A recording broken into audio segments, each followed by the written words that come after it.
우리 함께 읽은 마가복음 9장 2절부터 13절까지 말씀으로 함께 하나님의 뜻을 나누고자 합니다. 한국 사람들 중에 특별히 한국 남자들은 함께 꼭 모이면 빠지지 않고 하는 이야기가 하나 있습니다. 군대 이야기입니다. 한국은 남자들이 모두 다 의무적으로 군대를 가야 되기 때문에 특별한 이유가 없는 한 한국의 남자들은 모두가 다 군 생활을 하게 됩니다. 한국 남자들은 그런데 왜 그렇게 모이기만 하면 꼭 그렇게 군대 이야기를 할까요? 군대에서 겪었던 그런 일들은 평생 잊을 수 없는 경험이기 때문입니다. 그래서 군대를 제대한 이후 20년, 30년이 지나도 나이가 많이 들어도 남자들은 모이기만 하면 꼭 군대 이야기를 합니다. 군에서 힘들었던 것, 괴로웠던 것, 평생 잊지 못하고 군 생활을 했던 남자들끼리 모이면 그 경험을 공유하는 것입니다. 오늘 성경에 나오는 베드로, 야고보, 요한이 그랬습니다. 예수님은 12제자들 중에 특별히 3명의 제자 베드로와 야고보와 요한을 따로 데리고 높은 산으로 올라가셨습니다. 기도하시기 위해서였습니다. 그런데 주님을 따라갔던 3명의 제자 베드로와 야고보와 요한은 예수님과 함께 예수님을 따라 산에 올라가서 기도하다가 엄청난 경험을 하게 됩니다. 무엇입니까? 기도하시던 예수님의 모습이 갑자기 눈부신 광채에 빛나는 모습으로 변화하시는 것을 보게 된 것입니다.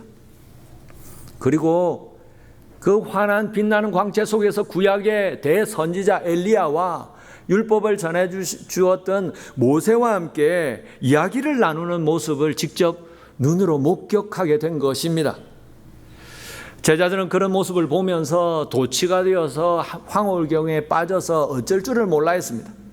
하지만 주님은 그런 제자들에게 그날 본 것을 아무에게도 이야기하지 말라고 경고하시고 3명의 제자들을 다시 데리시고 산에서 내려오셨습니다. 오늘 베드로와 야고보와 요한이 했던 이 특별한 경험, 이 경험의 말씀을 적어놓은 이 말씀을 통해서 주님은 다시 우리에게 무엇을 말씀해 주시는 것입니까? 오늘 말씀해 보니까 첫째로 은혜는 오직 하나님과의 만남과 교제 속에서 나온다고 하십니다. 여러분, 교회에서 가장 많이 쓰는 말이 있다면 은혜라는 말일 것입니다. 세상에 있는 사람들은 은혜라는 말을 그렇게 많이 쓰지 않습니다. 그런데 유독 교회 안에 있는 사람들은 교회 안에서 함께 생활하다 보면 은혜라는 말을 정말 많이 씁니다. 하나님의 은혜로 구원받았다. 하나님 앞에 은혜 받기를 원합니다. 하나님은 은혜 주시옵소서. 오늘도 은혜 받았습니다. 은혜. 여러분, 우리가 그렇게 많이 사용하는 은혜란 무엇일까요? 어느 날 교회를 열심히 다니는 크리스찬 부부가 다투는 일을 하게 되었습니다. 남편이 어느 날 아내에게 말도 없이 아주 고가의 가전제품을 갑자기 사가지고 온 것입니다. 아내는 그런 남편을 보면서 뭐라고 합니다. 잔소리를 해댑니다. 지금 돈 쓸 일도 많은데 왜 갑자기 이런 그렇게 크게 필요하지도 않은 가전제품을 사왔느냐. 불평불만을 널어놓습니다. 그 소리를 듣고는 남편도 화를 내면서 뭐라고 합니다. 아니, 정말 꼭 필요하다고 생각되니까 사왔지. 내가 그냥 그렇게 돈 낭비하려고 사왔느냐. 그렇게 서로 다투고 냉랭하게 일주일을 지내고 주일이 되어서 교회에 나왔습니다. 그리고 예배를 드렸습니다. 그런데 예배를 드리고 나자 남편이 일부러 안에 드러난 듯이 목사님께 나와서 인사를 하면서 얘기를 합니다. 목사님, 오늘 너무 은혜 받았습니다. 무슨 말씀을 그날 들었기에 그런 얘기를 했을까요? 에베소서 5장 22절 한번 띄워주시겠어요? 아내들이여 자기 남편에게 복종하기를 주께 하듯 하라. 와이프는 모르겠는데 남편은 그날 너무 큰 은혜를 받았다고 합니다. 여러분, 사람들은 말씀을 들을 때에 그 말씀이 일단 내가 생각하는 것에 뭐가 부합이 되고 기분이 좋고 뭐가 맞는 말이라고 생각이 되면 은혜 받았다고 합니다. 또 마음에 어떤 뭉클한 이야기를 듣고 뭐 감동이 좀 있으면 은혜 받았다, 그런 얘기를 교회에서 합니다. 여러분, 이 세상에는 가슴 뭉클한 감동적인 이야기 많습니다. 슬픈 이야기, 마음을 움직이는 그런 감동적인 이야기. 그런데 간혹 그런 이야기를 듣고 받은 인간적인 감동을 은혜라고 착각할 때가 있습니다. 여러분, 하나님이 말씀하시는 진정한 은혜는 무엇일까요? 성경에서 말하는 은혜라는 말은 아무 잘한 것도 없는데 거저 베풀어 주시는 호의를 말하는 단어입니다. 거저 위로부터 내려주시는 것. 그러니까 하나님이 우리에게 베풀어 주시는 것을 은혜라고 합니다. 그래서 은혜라는 이 말 의미대로 보면 우리가 받은 구원이 은혜입니다. 우리가 하나님 앞에 잘한 것 없는데, 아무 조건, 아무 공로 없는데 하나님이 그냥 하나님의 뜻을 따라 우리를 택하셔서 구원받게 해주신 것, 은혜입니다. 하나님 앞에서 아무 잘한 것 없는데 하나님께서 그냥 우리를 아무 조건 없이 사랑해 주시는 것, 은혜입니다. 여러분, 그래서 은혜는 한마디로 이야기하면 하나님의 그 사랑을 깨닫고 또 그 하나님, 우리를 사랑하시는 그 하나님 진짜 살아 계신다는 것, 그 하나님을 깊이 깨닫고 느끼고 알게 되는 것이 은혜입니다. 오늘 성경에 보면 그런 은혜를 이 세 명의 제자들이 받게 된 것 같습니다. 특별히 베드로와 야고보와 요한은 예수님을 따라 산에 올라가서 예수님과 함께 기도하다가 저들이 믿는 하나님, 그 하나님의 거룩하신 것을 느끼게 된 것입니다. 오늘 성경에 보면 예수님께서 기도하시자 그 옷이 갑자기 광채가 나고 세상에서 빨래하는 사람이 그렇게 희게할 수 없을 만큼 그 옷이 희어졌다고 하는데, 이 말은 단순히 옷 색깔이 바뀌었다는 게 아니라 환하게 광채가 나고 빛나는 그런 영광스러운 모습으로 변화되셨다는 것입니다. 그러니까 하나님의 거룩하신, 세상에서 느낄 수 없고 세상에서 볼 수 없는 하나님의 거룩하신 임재를 곁에 있던 베드로와 야고보와 요한이 느끼게 되었다는 것입니다. 그리고 그 가운데서 영안이 열려서 예수님께서 구약의 대선지자 엘리야와 모세와 함께 이야기하시는 장면을 베드로와 야고보와 요한도 직접 보게 된 것입니다. 아마도 예수님은 기도하시면서 엘리야 선지자와 모세와 이야기 나누시는 것을 통해서 자신이 정말 하나님이 보내신 구약 성경에 말씀하시고 예언하신 메시아라는 것을 다시 한번 제자들 중에서도 가장 핵심적인 제자들이었던 베드로와 야고보와 요한에게 확인시켜 주고 싶으셨던 것 같습니다. 그래서 구약에 하나님의 말씀을 전했던 선지자들의 대표였던 엘리야, 그리고 하나님의 말씀인 율법을 전해준 모세와 함께 대화하는 모습을 통해서 구약의 선지자와 율법에 예언된 메시아가 바로 나다라는 것을 직접 눈으로 보게 해 주신 것입니다. 오늘 이 이야기가 똑같이 기록되어 있는 누가복음에 보면 조금 더 자세한 이야기가 나오는데요. 예수님은 그 산 위에서 기도하시다가 엘리야와 모세와 이야기를 나누시는데 어떤 이야기를 나누셨을까요? 오늘 마가복음에는 나오지 않지만 누가복음에 보면 이렇게 기록되어 있습니다. 30절, 문득 두 사람이 예수와 함께 말하니 이는 모세와 엘리야라. 영광 중에 나타나서 장차 예수께서 예루살렘에서 별세하실 것을 말할세. 엘리야와 모세와 함께 예수님은 무슨 말씀을 나누셨다고 하십니까? 예루살렘에서 별세하실 것에 대해서 이야기를 나누셨다고 하십니다. 이 세상 모든 사람들의 죄를 위해서 십자가에서 못 박혀 죽으실 것을 이야기하신 것입니다. 그러니까 예수님이야말로 하나님께서 이 땅을 구원하시기 위해서 이 땅에 있는 모든 사람들의 죄값을 치르시기 위해서 보내신 어린 양, 그리스도, 메시아, 하나님의 아들이시라는 것을 베드로와 야고보와 요한에게 직접 보게 해 주신 것입니다. 여러분, 은혜란 무엇입니까? 하나님, 눈에 보이지 않지만 그 하나님 살아 계신다는 것을 느끼고 그 하나님을 알게 되는 것. 하나님이 얼마나 거룩한 분이신지, 세상에서 찾아볼 수 없는, 도저히 상상할 수 없는 거룩하고 광대하신 분이신 것을 깨닫고 느끼는 것, 그리고 그의 아들 예수님이 어떤 분이신지를 알게 되는 것, 그것이 은혜인 것입니다. 여러분, 이런 은혜를 경험해 보신 적이 있으십니까? 지나온 신앙생활을 하시면서 성경을 읽다가 기도하다가 갑자기 눈에 보이지 않지만 그 하나님이 정말 살아 계신 것을 마음 깊이 깨닫게 되는, 하나님 앞에 우리의 죄를 고백할 때 하나님이 얼마나 거룩한 분이신지 느껴보신 적이 있으십니까? 어떻게 하면 하나님이 정말 살아 계신 것을, 어떻게 하면 하나님이 정말 세상의 그 어떤 것과도 비교할 수 없는 거룩한 분이시라는 사실을 깨닫고 느끼고 은혜 받게 될 수 있을까요? 어떻게 예수님을, 그분의 살아계심을, 그분이 하나님의 아들이신 것을 알고 깨닫고 경험할 수 있을까요? 하나님을 만나면 됩니다. 예수님을 만나면 되는 것입니다.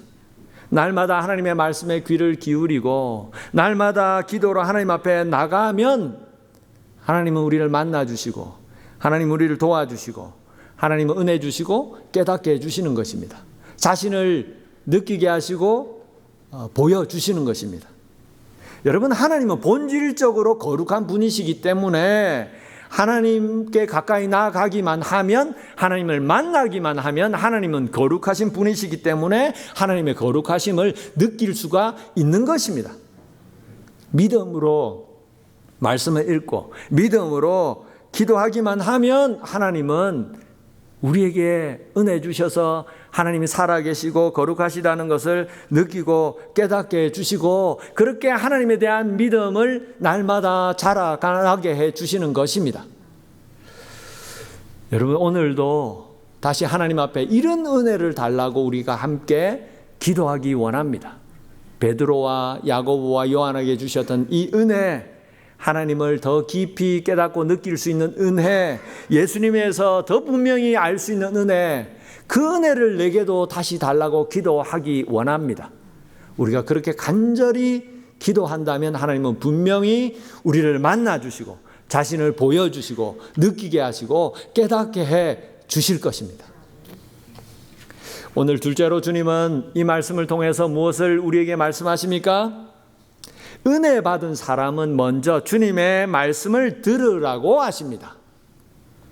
산 위에서 기도하다가 거룩한 광채가 나는 영광스러운 모습으로 변화되신 주님을 보고 곁에 있던 제자들은 모두 황홀경에 빠져서 이렇게 베드로가 이야기합니다. 5절 볼까요?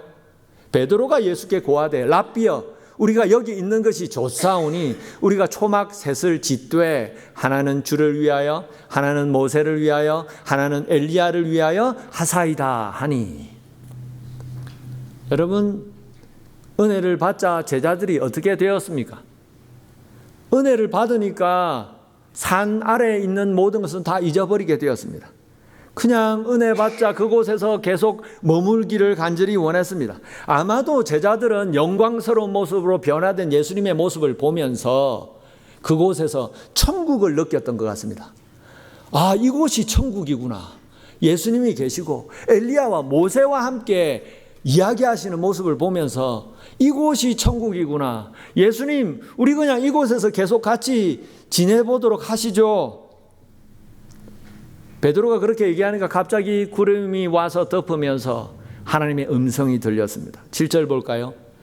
마침 구름이 와서 그들을 덮으며 구름 속에서 소리가 나되 이는 내 사랑하는 아들이니 너희는 그의 말을 들으라 하는지라. 여러분, 제자들은 눈부신 광채로 빛나는 영광스러운 예수님의 모습과 그 가운데서 함께 얘기를 나누는 엘리야와 모세의 모습을 보면서 거룩하신 하나님의 임재를 느끼고 천국을 느꼈습니다. 그렇게 은혜 받고 천국을 느끼니까 세상에 있는 것들 다 잊혀져 버렸습니다. 세상에서 성공하는 일들, 산 밑에 있던 그 모든 일들 다 잊어버렸습니다. 생각이 나지 않았습니다. 여러분, 은혜 받으면 이렇게 됩니다. 은혜 받으면 눈에 보이지 않지만 하나님 정말 살아계시고 그 하나님 정말 거룩하신 하나님이시고 그 거룩하신 하나님을 느끼고 하나님의 사랑을 깨닫고 은혜 받으면 하나님 외에 다른 게 눈에 들어오지 않는 것입니다. 보통 때는 성경을 같이 읽어야 되니까 읽고 읽다 보면 지루해서 한 장 읽기도 쉽지가 않고 성경을 읽어도 무슨 말인지 잘 이해가 안 될 때도 많고, 그런데 하나님을 깨닫고 하나님의 사랑을 깨닫고 은혜를 받게 되면 하나님의 말씀을 읽어도 무슨 말인지 확실히 이해가 되고 그 말씀을 읽고 나면 그 말씀이 마음에 평안이 되고 감사가 되고 그 말씀이 깨달아져서 또 계속 더 읽고 싶어집니다. 성경을 읽고 나면 또 읽고 싶어지고 읽으면 계속 깨달아져서 그 말씀을 계속 마음에 담고 싶어집니다. 옛날에는 기도하면 잠시 기도하고 난 눈을 떴는데 더 기도할 게 없어서 그냥 자리에서 일어나고 그랬는데 은혜가 되고 하나님의 사랑을 깨닫게 되고 하나님의 거룩하심을 느끼게 되면 기도해도 계속 기도 제목이 나오고 기도했는데 잠시 기도한 것 같은데 끝없이 기도하는 우리 자신을 발견하게 됩니다. 계속 기도하고 싶어지고 하나님 앞에 모든 것을 맡기고 그럴 때의 마음에 기쁨을, 세상에서 얻을 수 없는 기쁨을 누리게 되는 것입니다. 그렇게 되면 하나님 앞에 예배하고 찬송하는 것이 그렇게 좋을 수가 없고 주일이면 교회 나오고 싶어지는 것입니다. 여러분, 그래서 그런 은혜를 받았던 제자들은 그냥 그 높은 산 위에서 기도하는 그 자리에서 계속 주님과 함께, 엘리야와 함께, 모세와 함께 천국 같은 그곳에서 머물기를 원했던 것입니다. 여러분, 그런데 제자들이 그렇게 주님과 함께 이곳에서 머물기를 원해서 주님 이곳에서 계속 초막을 짓고 함께 계시죠? 하니까 구름이 와서 덮으며 하나님이 뭐라고 말씀하셨습니까? 너희는 내 아들 예수 그리스도의 말을 들으라 말씀하셨습니다. 왜 그러셨을까요? 제자들에게 하나님이 은혜 주셨던 이유가 있으셨기 때문입니다. 제자들이 해야 될 사명이 있었기 때문입니다. 그래서 주님은 은혜 받고 황홀경에 빠져서 주님 우리 천국 같은 이곳에서 계속 있읍시다 하는 제자들에게 자신의 죽으심을 말씀하시고 그들을 다시 데리고 산 밑으로 내려가셨습니다. 여러분, 하나님은 우리들에게 은혜 주시는 데는 다 이유가 있으십니다.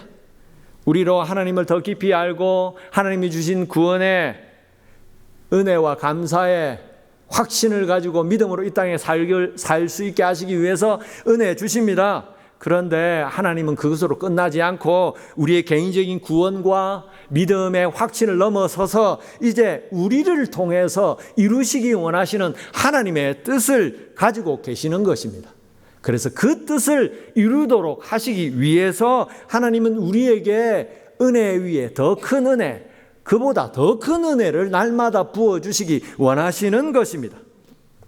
여러분, 그래서 은혜를 받았다면 예전에는 느껴보지 못한 하나님의 사랑을 다시 깨닫고 하나님의 살아가심을 느끼고 하나님의 거룩하심을 더 깊이 깨닫고 느끼게 되었다면 이제 그 은혜로 감사하고 그것으로 안주할 것이 아니라 은혜를 주셨다면 왜 하나님이 이런 은혜를 내게 주셨는지를 주님께 나가 묻고 그 뜻을 깨닫고 순종해야 하는 것입니다. 여러분, 성경에 나오는 믿음의 사람들이 다 그랬습니다. 구약 성경에 모세가 그랬습니다. 여러분, 모세는 이집트 파라오 공주의 아들로 이집트에서 편안하게 살다가 이집트 사람을 죽이면서 그렇게 파라오의 노를 사서 광야로 도망을 쳐서 처가살이를 하면서 40년 동안 양을 치면서 세월을 보내게 되었습니다.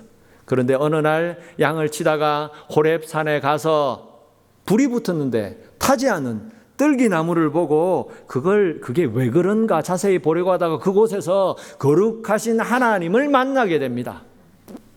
불이 붙었는데 나무가 타지 않는 그 불, 하나님의 불, 그 가운데서 거룩하신 하나님을 만나고 하나님 앞에서 하나님의 거룩한 임재를 경험하게 된 것입니다. 은혜를 경험한 것입니다.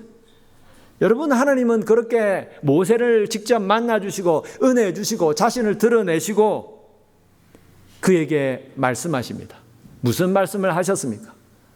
이집트로 다시 돌아가라 말씀하셨습니다. 이집트에서 고생하는 하나님의 백성, 이스라엘 백성들, 노예된 그 백성들을 이제 그 종된 땅에서 구원하고 이끌어내라는 사명을 주신 것입니다.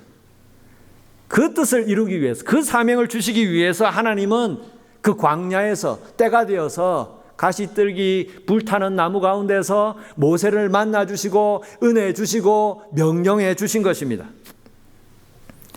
신약 성경에 나오는 사도 바울도 그랬습니다. 여러분, 성경의 인물 중에 가장 드라마틱하게 예수님을 만났던 사람 중에 하나가 사도 바울입니다. 사도 바울은 예수님을 미워하고 질투하고 핍박했던 바리새파, 바리새인 중에 바리새인이었습니다. 그래서 이단, 바리새인들이 볼 때 이단이었던 예수를 믿는 크리스찬들을 어떻게 해서든지 잡아서 가두고 죽이려고 했던 핍박하는데 앞장섰던 사람이었습니다. 어느 날도 재가를 받고 다메섹, 다마스커스로 가고 있었습니다. 크리스찬들을, 그곳에서 신앙생활하는 크리스찬들을 잡아들이기 위해서였습니다. 여러분, 그런데 다마스커스로 가는 길 위에서 예수님을 만났습니다. 예수님이 빛 가운데서 사도 바울을 만나 주신 것입니다. 예수님을 만난 뒤에 눈이 먼 사도 바울은 그렇게 사람들의 손을 의지해서 다마스커스, 다메섹으로 들어가게 되고 그곳에서 금식하며 기도하다가 하나님이 보내신 아나니아라고 하는 크리스찬을 만나서 이제 어두워진 눈을 뜨게 되고 자신의 인생을 향한 하나님의 뜻을, 사명을 듣게 되었습니다. 여러분, 하나님은 각 사람마다 때를 따라 은혜를 주십니다. 왜 은혜를 주실까요? 우리 각 사람을 통해서 하시기 원하시는 뜻이 있으시기 때문입니다. 여러분, 그래서 하나님께서 은혜 주신다면 예전에는 경험해 보지 못했던 은혜, 하나님의 사랑을 깊이 깨닫고 느끼고 하나님의 거룩하신 임재를 느끼게 된다면 감사하고 그것으로 끝나지 않고 하나님의 말씀을 들어야 합니다. 주님 앞에 나가야 합니다. 하나님은 왜 내게 이런 은혜를 주십니까? 왜 내게 이런 하나님의 사랑을 깨닫게 해주시는 것입니까? 하나님 무슨 이유 때문에? 그 뜻을 묻고 들어야 하는 것입니다. 그럴 때에 하나님은 우리에게 우리 삶을 향한 하나님의 뜻을 깨닫게 해주실 것입니다. 말씀해 주실 것입니다.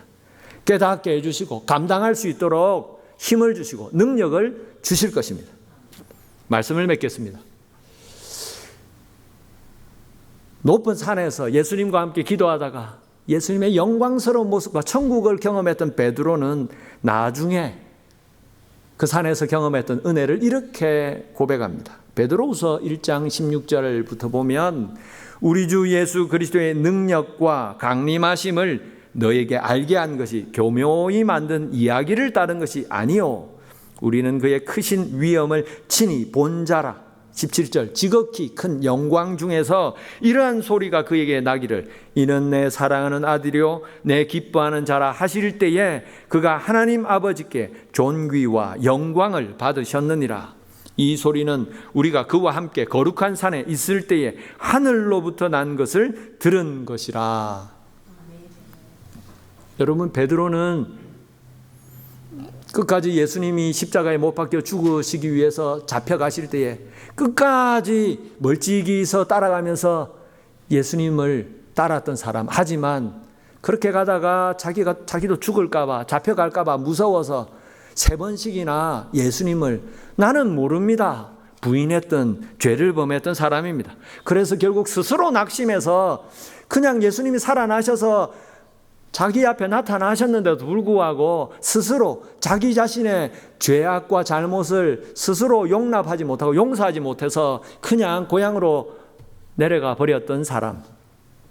하지만 그는 결국 하나님 앞에 다시 회개하고 예수님을 따라 복음 증거의 사도로 결국 복음을 위해서 순교자가 되었습니다. 왜냐하면 그는 예수님과 함께 변화산에서, 그 높은 산에서 천국의 영광을 보았던 그 경험을 잊을 수 없었기 때문입니다. 여러분, 살아계신 하나님을 느끼고 깨닫고 만나고 그 거룩하심 임재를 경험하는 것, 그게 은혜입니다. 여러분, 그런 은혜를 우리가 달라고 날마다 기도하기 원합니다. 하나님 눈에 안 보이지만 살아 계시지 않습니까? 오늘도 느끼게 하옵소서, 깨닫게 하옵소서. 하나님의 살아계심을, 거룩하심을 날마다 느끼고 깨닫는다면 우리는 이 믿지 않는 세상에서 흔들리지 않고 믿음의 길을 갈 수 있을 것입니다.